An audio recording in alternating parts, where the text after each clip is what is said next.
Hello and welcome back to my philosophy book. Yes, this is my philosophy book. It's not one of the other things I kind of did in the interim there.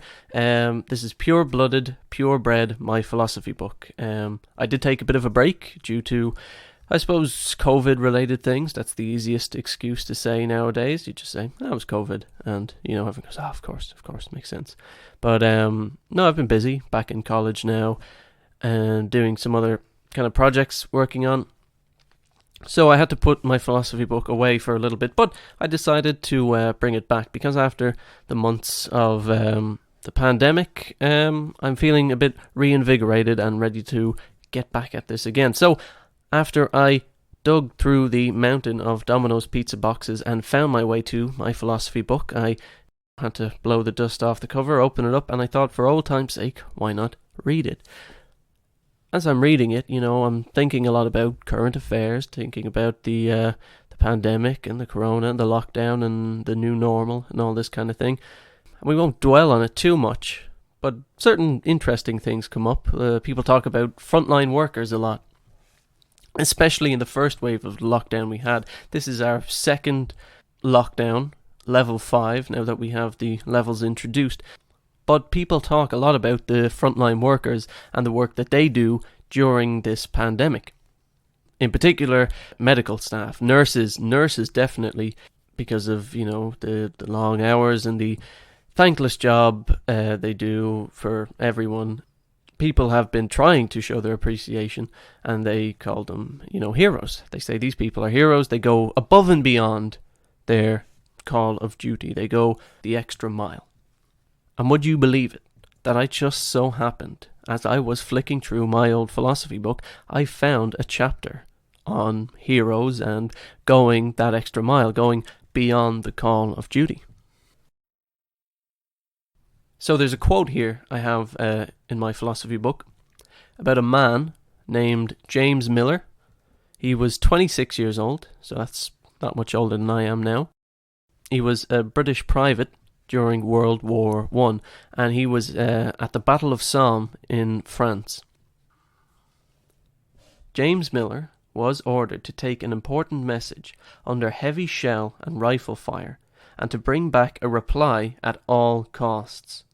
He was compelled to cross the open, and on leaving the trench was shot almost immediately in the back, the bullet coming out through his abdomen. In spite of this, with heroic courage and self-sacrifice, he compressed with his hand the gaping wound in his abdomen. He delivered his message, staggered back with the answer, and fell at the feet of the officer to whom he had delivered it. He gave his life with a supreme devotion to duty. And that quote was from the citation that was given along with his award. He posthumously received the Victoria Cross. But what do we think? It's easy for me to say that was very heroic. I mean, we know obviously his superiors at the time considered it very heroic. The kind of language they used in his citation was obviously meant to emphasize the feat he had accomplished and the fact that he received the award as well. But let's get down to the nitty-gritty of it, because it's interesting, because in the philosophy book, obviously this was a citation from, this is a direct quote from when they gave him the award, so they're not going to specify what the message was. At the time it was probably still confidential. But is that relevant? If, say, he went through this kind of whole ordeal, running through the trenches, getting shot, just to deliver the message back, and it was, troop movement, something immensely important.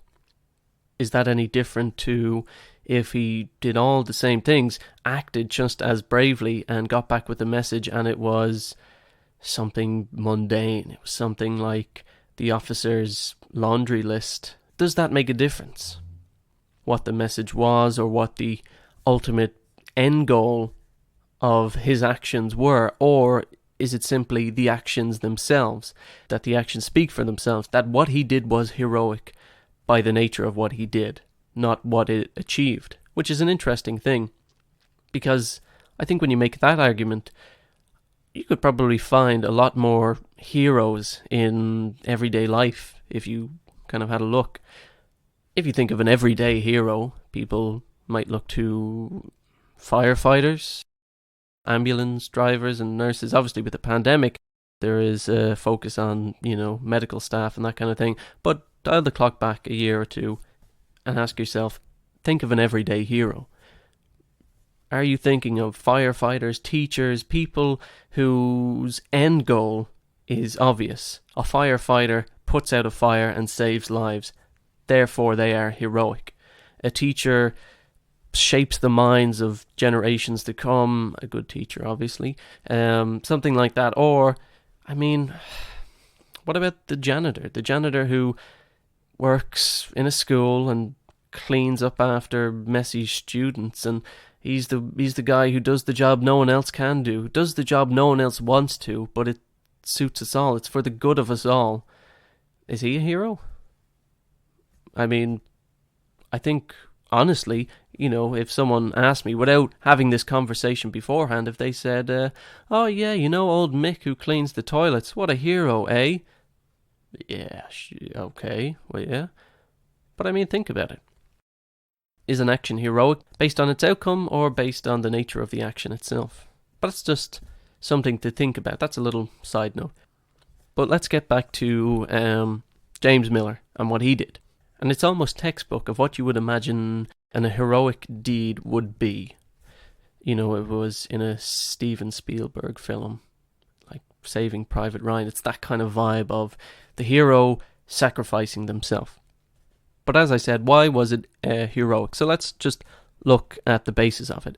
What he did was, amazing and all that. But what if he didn't do it? What if, as soon as he went out with that message and he got shot in the back, he crawled right back into the trench where he came from? Would you blame him? I don't think you would. I think just on a one-to-one basis, on a human basis, hearing that story, do you blame him for going back into the trench if he gets shot? And I think the answer is no, absolutely not. You wouldn't, because the extenuating circumstances, it almost doesn't need to be questioned. You go out, you get shot, come back, get better, live to fight another day. But he didn't. He went and carried out his mission to the end, and it cost him his life. Maybe he would have died either way. Maybe that was a factor for him in deciding, maybe he realized this was it, and he wanted his last mission to be a success. He thought this was probably going to be his legacy. Who knows? And that opens up a whole other kettle of fish, as they say. Is a deed heroic because of what it accomplished, or because of the acts taken, or because of the intent behind it? If someone had a selfish intent, say like a burglar, maybe, breaks into the house of an old woman. When he's there, he gets in, sees she's on the floor, having a stroke. Calls the ambulance, helps her in, and when they come and ask questions, he says, oh, Mrs. Mulligan, yeah, no, she, I see her all the time, I just didn't hear from her, was worried, blah, blah, blah. Now, maybe he had an attack of conscience or whatever, in this hypothetical, he decided to ring the ambulance, but he was there for nefarious reasons. But his intent being unknown, you might consider him heroic. But if that came to light, that he was there to rob the place, and only then did he decide to kind of let his conscience take over, does that diminish his heroic acts? But in short, talking about James Miller, we'll sum it up as we praise him for what he did, but at the same time we wouldn't blame him if he didn't do it. And this is where a lot of philosophers like to dig their teeth in. One in particular being J.O. Urmsons, who published a paper in 1958 titled Saints and Heroes. In it, he talks about I suppose now it seems cliche to me, maybe to you too, but the story of the grenade. The army men on the grenade, they're training on the base, one of the grenades fall, and someone throws themselves on it to save everyone else. It was in, Captain America. It was probably in a bunch of other stuff, but it's a familiar kind of idea of jumping on the grenade to sacrifice yourself to save everyone else. And it's almost the paragon of heroic deeds, because you've got the sacrifice, you got the saving other people, you got the element of sexy danger. Funnily enough, both examples take place in kind of military settings. But yeah, so this guy, J.O. Urmsons, he describes the grenade story, and he calls this a supergatory act. And like that, it's an example that we feel we don't even need to question, but he does, and he breaks it down in a way to consider an act being heroic. Basically, he's worked it down to a science almost. And the three factors are, number one, it's something that cannot be done as a matter of ordinary duty. Let's bring it back, to the real world. Say you're working in a shop, and you show up on time. You're no hero. You do your job adequately. You serve the customers, put the cash in the till. You're not going to get any medals because that's your ordinary duty. That's just what you're required to do. It's the bare minimum that everyone does. So, nothing special. Which brings us on to number two, is praiseworthy. And this is interesting because, again, let's take it back. You could do something that isn't part of your ordinary line of duty.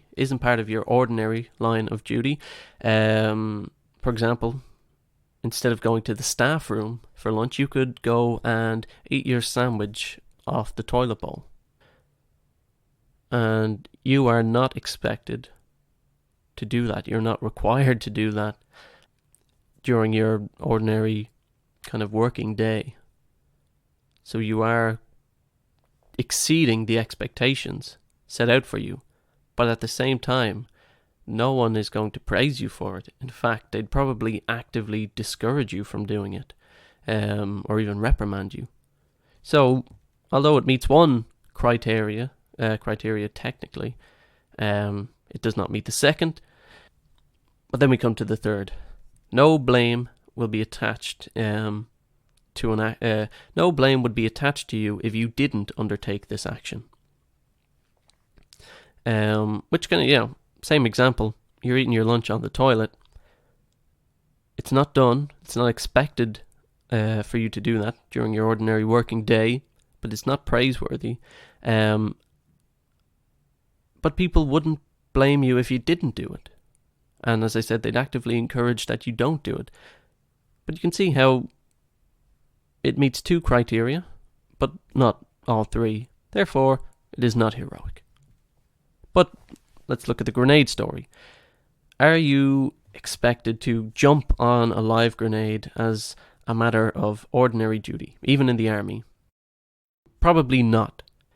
I know the army's job is to go out and fight, but when you're on the base, you're doing your day-to-day drills, they are not ordering men to jump on grenades for the hell of it. It's an extreme circumstance. So it's not something you would ordinarily expect to happen. Is it praiseworthy?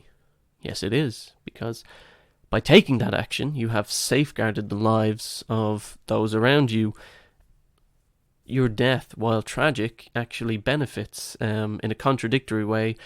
I mean by that, basically, by the alternative is either you die or everyone dies. And by you choosing that only one, because anyone can recognize that, yes, the needs of the many outweigh the needs of the few or the one, but it's praiseworthy to act on that information and act on that realization and be the one to jump on the grenade. Number three, would someone blame you if you didn't jump on the grenade? I don't think so. Even though you may be in the army, you may be trained to deal with situations like this, I think we can't overlook the basic human instinct for self-preservation. That is just sort of, it's like an unwritten rule that it's just expected that if you're in a situation, a life or death situation, you will almost always choose life, and you can't really fault someone for doing that. So, we see how this situation, throwing yourself on the grenade, has met all three of the criteria. Therefore, it is heroic. It is supergatory.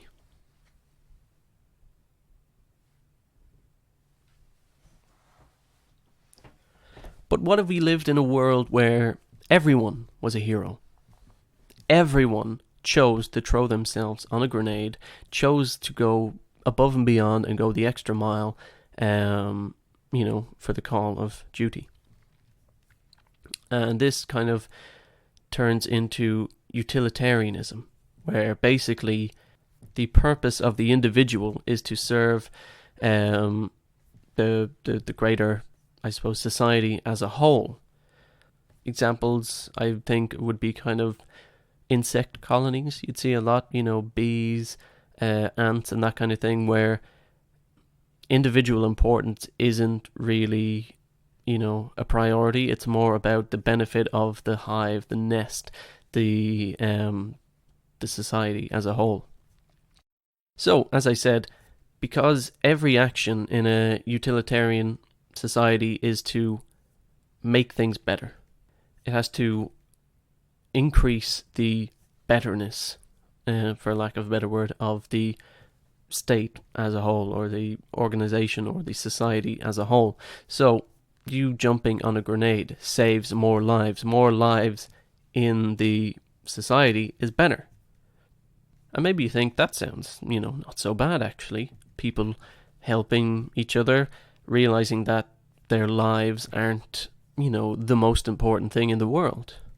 Obviously that sounds kind of crazy, because your life, my life, my life is the most important thing to me because it's the only life I'm living. If everyone else died in the world, I'd still be here. Maybe that sounds cold, but that's the truth. And I think it would be fair to say that, in today's world, a lot of people are self-centered. Not that that's necessarily a bad thing, but we place a lot of importance on our own self-worth, our own journey through life. When we get a job, when we choose our career, we choose a career based on what we want for ourselves in life, not for what the society as a whole needs, And it's easy to do that because there's so many people. Positions will inevitably be filled. But, peel it back. If you were in a village and there was 10 people, and you needed a doctor, and you needed a baker, and you needed like a bricklayer and a well digger and stuff like that, would it be so simple to say, well, you know what, I want to be a musician? And they go, well, that's great. Like, I'm glad you love music, and I'm glad that music is your soul and it speaks for you, and that you can move people with your ballads. But if we don't build houses, we will freeze to death. So please be a brick builder, like a bricklayer. But luckily, we don't have to make those kind of calls. We have the freedom to, if we wanted, be a musician, or be a writer, or be a doctor, or be a bricklayer if you were so inclined. But the point I'm trying to make is we don't tend to look past ourselves a whole lot. There's a quote that says, a great society, or the mark of a great society, is one where old men plant trees whose shade they'll never sit under. A great society is one where people leave it better off than they came into it, which sounds good on the surface, but when you take a look at real life at the moment, there's a lot of people who are kind of doing almost the polar opposite. They're coming in, taking as much as they can get, and then dying. Everyone dies. It's inevitable. But what kind of mark do you want to leave on the world? Do you want to be known as the person who added to it? Who added to the substance of the world that others will inhabit? Or that you detracted from it? You took what others could have had because of greed, because of a sense of self-importance? And I don't want to sound preachy, but it's just something to think about. But, as I said, these are things you're thinking about, and then you hear the utilitarians talk about, everyone should throw themselves on a grenade, and you go, yeah, it's the same kind of thing for the good of the people. But as with everything in life, too much of anything, too much of a good thing can be bad. And you need to find that balance of serving the good of the community and the society around you, but valuing yourself and the input you have on that society. Because if everyone is expected to, I suppose, lay down their lives at the slightest inconvenience to serve the greater whole, I think people's lives become devalued. And in essence, all those heroic acts aren't heroic at all. As we go back to our criteria, in a utilitarian society, throwing yourself on a grenade is an ordinary matter of duty. It's something that's expected of you. Is it praiseworthy? No, it's not. It's like showing up for work and just doing the bare minimum. The bare minimum you're expected to do is to kill yourself for the good of the others. No blame attached if you didn't. There would be blame. You would be blamed, in essence, the same way in our society when people fail to meet the basic minimum needs of morality. When someone lies, someone cheats, someone steals, we look down on them, we blame them. And like that, in a utilitarian society, you would be blamed for not doing your duty and sacrificing your own life for the good of the collective. So it's interesting to think about this and how supererogatory acts, they differ from moral obligations. As I said with the utilitarians, we have certain moral obligations. This isn't talking about grenades anymore. This is talking about just everyday life. You are expected from those around you that you won't lie, you won't steal, and you won't murder people. And if you do, you have fallen short of their expectations and you are blamed, you're looked down upon. So not lying and not stealing isn't heroic, it's not supererogatory. But you could build off these concepts. So you don't steal. Think of it as, if you steal, that brings you kind of negative morality. You don't steal anything, that's neutral morality. Therefore, to gain positive morality, you'd have to give money away to charity. And you see how that would be supererogatory, because you're not expected to give money to charity. It's an optional thing for most people, and if you do choose to do it, you will certainly be praised. But then again, no one would blame you if you didn't. There's a lot of people who can't for financial reasons, or they disagree fundamentally with certain aspects of it. So you see how it doesn't have to be throwing yourself on a grenade. It doesn't have to be, clutching your open wound through no man's land just to deliver that one last message before you die. It can be something as simple as giving money to charity, Or it could be something as simple as choosing to work during a pandemic.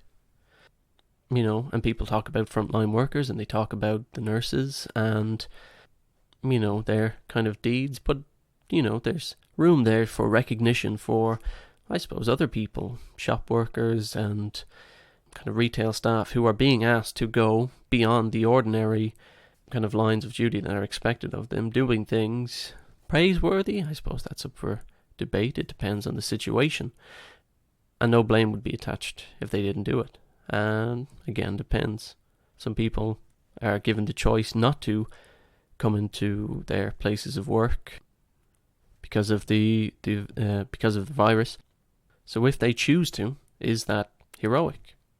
And I suppose that brings us back again to, at the start, is it the intent or the action? If someone chooses to work in a shop, is it because they really want, old Mrs. Tudman down the road to get her, bread and milk because she won't survive? Or is it because they need money? Because they need money to survive? Does it matter? Is it the fact that they're there at all? Does that make them heroic? Does that make them supererogatory? If you find that these qualities remind you of someone in these times of the pandemic, Someone who you think has gone beyond the call of duty, done something praiseworthy which no one would blame if they didn't do. Maybe take the time to acknowledge them. It could be anyone. It could be the local janitor who, the caretaker who just has to clean up after everyone.